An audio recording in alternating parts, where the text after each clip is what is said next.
Hi, I'm Melanie Barr. Welcome to the She Built It Experience with Melanie. Join me as I talk to women who have successfully built it, a career and business that they love. We dive into the topic of how they built it and talk about everything from having the courage to make career leaps to the details of how to lead effectively, create successful teams, implement strategies for growth, and infuse tech innovation. Magic happens when we focus on the part of ourselves and our business that brings us joy. So let's dive in. Thank you for joining us, Sherri. Tell us about BabbleBox and the moment you decided to launch it. BabbleBox is a full-service influencer marketing agency. We're best known for our signature box kits and multi-brand kits. And if someone wanted to work with BabbleBox, how would they start? And can you tell us a little bit about the boxes? Is there an idea or a concept? And do you help curate the boxes? How does that work? If you want to find us, the best way is to send us a note or give us a call. We do 3 different types of influencer campaigns. One are campaigns where we scope out what you want, what the brand wants, or what the agency wants for their client. Those are the types of campaigns that everyone was used to. For our box collaborations, we have co-ops, which feature multiple brands and they have themes. And so those usually have 5 brands in a box, and we have themes like holiday gift guides for kids, new mom and baby, resolution. And usually brands reach out to us and they'll look at the calendar and say, these 3 health wellness box make sense for us. We want to be part of that. Or they just sign up for one box. And then for the custom box, it's a little bit more involved. So we have kickoff calls and we have to scope out what is the box, what is the look and feel that you want, what types of products do you want to send in the box. We're not sending sample size products, they're real size products. And a lot of times it's not just a box. There might be noise in the box or lights in the box. They might have a need to ship frozen foods, which we are probably one of the only companies that will take on that challenge for influencers. There's the design and the fulfillment and the shipping. And then on the other side of it is the influencer. So there's a lot of planning that goes into that. And how did you get into influencer marketing? I worked in corporate America when mommy bloggers were a big thing, and I was single. And I said, wait a minute, how come none of these advertisers, they're all talking to moms. Why isn't anyone talking to single women, which is a big segment, single women, single men, singles in general. Mm-hmm.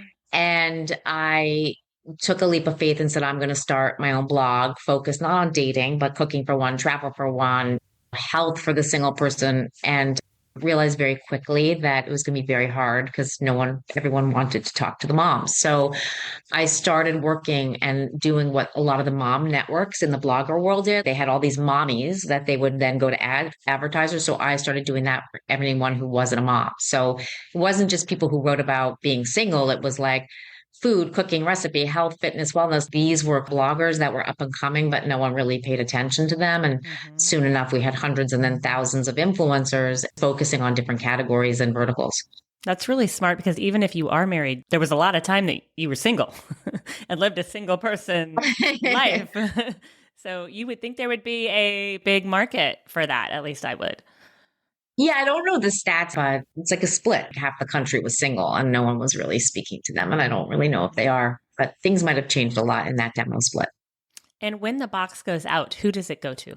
They look, and it's intentional, they look like these subscription boxes that you see, ArcBox or FabFitFun, but they're not. They are bigger. They include real size items and they only go to influencers. So consumers can't get the boxes. It's a media buy.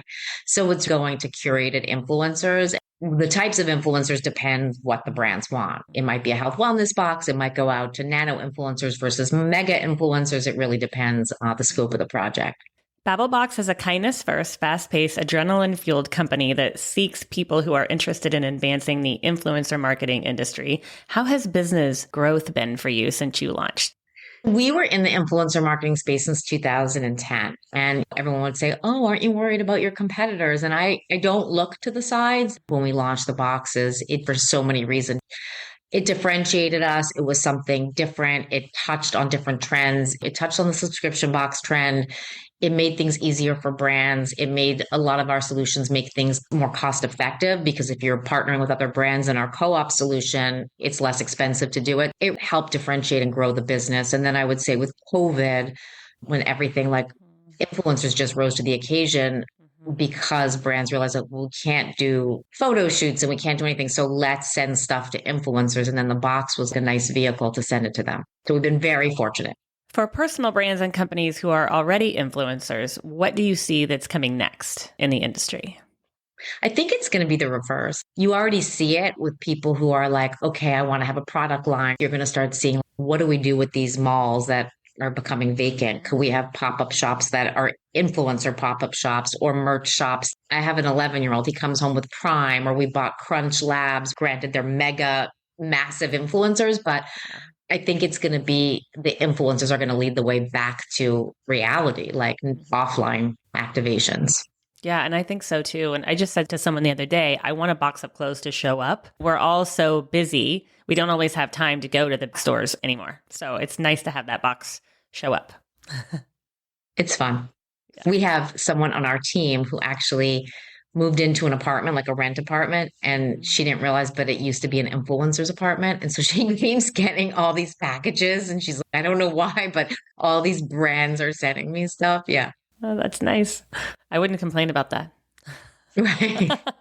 For someone who is new to being an influencer, a company or a personal brand, where do you suggest they start?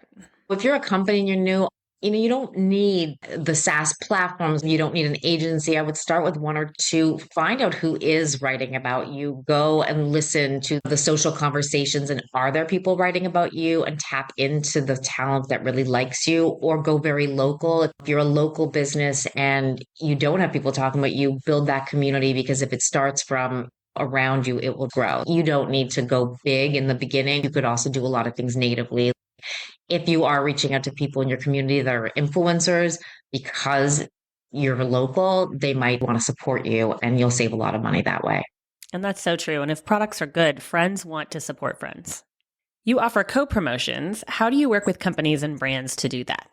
We have a whole calendar. And so this was the solution that was just supposed to be more cost effective for brands and easy and turnkey. We have this whole calendar. Again, if we start now, we'll say we have holiday food and entertaining. We have all the gift guides for pet, men, women, kids. And so our team curates different brands. And so it will be category exclusivity for the brands, but there might be 5 products in the box.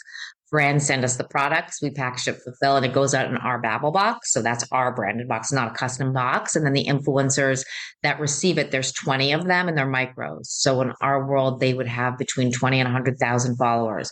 So when 20 influencers get that box, like one of them might be considered not so big, but when you add up the 20, we know that we're going to get 2 million, 3 million, 4 million impressions, and a lot more content than if you just work with one person. We're doing a lot of the curation. What's tricky is making sure that the products all fit together and there isn't a conflict, not just with exclusivity, but with aesthetics, price point. It's a balancing act for sure. But I see how if there's a topic, it would be fun to receive a box all based on that topic that could be easily shared. Yeah, the term tentpoles, right? So we're trying to touch upon where we know holiday is definitely one of them, right? But back to school is another one. Is Valentine's Day one? Resolution is definitely one in the health wellness space where I come from. So there's these different occasions, celebrations, moments in life that we try to touch upon. And that also makes it easier for the brands because they don't have to think about it. Oh, I need placements for holiday. I need placements for resolution. I'm good. And those are all things that we're all thinking about on our calendar. I'm not thinking about resolutions just yet. I know, but it's coming. I know. Chatter is your sampling program with an elevated twist, which seems so fun. How would a brand work with Chatter? So Chatter is the play where sometimes you have a brand that says, oh my God, we have 30,000 samples. What do we do with them? Like the tiny samples. And that's where we'll just leverage influencers to offset some of the sampling. So it's smaller because most of what we do is real size items to the point where like we've sent baby carriages and mattresses to influencers. But Chatters, if you have those tiny samples, and then we'll mass sample to influencers and beyond the influencers to consumer segments. And I love the name because Chatter isn't a full conversation. So it makes perfect sense with the size of the sampling. I love it. Thank you. You have a podcast episode titled Influencers and Motherhood. What do you see that's next for moms who are promoting either their own or desirable brands? I think the big question is, are you allowed to put your children in the content? And we do have a lot of brands that say, no children, even though you think it's a kid's brand, like kids can't be in the content. But I think now mothers have to be really intentional. Do we want our children in these videos? Because it's a safety issue. And also, whatever Chicago passed, it was like about labor laws. Are we 1/10 of the rate that the influencer get is technically, I think, supposed to go to the child? That's something that we have to be mindful of. Magic happens when we focus on the part of ourselves and our business that brings us joy. What is one thing that you do for you to make sure that you're finding and living your joy? So I'm like literally going to have tears in my eyes. So I love what I do. And I have friends who will say to me, all you do is work. But I wanted to be a writer growing up. And so technically, I'm not writing, but I'm watching people who are creators write or create videos, scripts, content. To me, that brings me joy. I love being able to be part of that process. I say like we have a blank box every day because it's so fluid. One day I'm working on toys and banking, and the next day I'm working on fitness. So it's just so creative that I love it. I love nature, taking time to kayak, hike, be outside. And it's got to be so fun, the industry you're in, because you're right. It's got to be changing constantly and always different. So I'm sure that's fun and exciting every day. And it seems like you became a writer in the right way that was perfect for you. I hope. Maybe one day I'll get back to the pen and paper. Thank you for sharing with us all about influencer marketing. Please tell us how and where we can find you. Of course. You can find me personally, Sherri, at babblebox.com. So it's SHERI at babblebox.com. That's my email direct. If you want to find us on Instagram, it's Babblebox Official. Same thing with LinkedIn and Facebook. Thank you for joining us today. I'd love to hear from you. Reach out to me at hello@shebuiltit.com on our She Built It website or at She Built It on social. Thank you to my editor, Rich Streffolino, who always makes us sound good. Until next time, let nothing stop you from experiencing the life and business that you crave.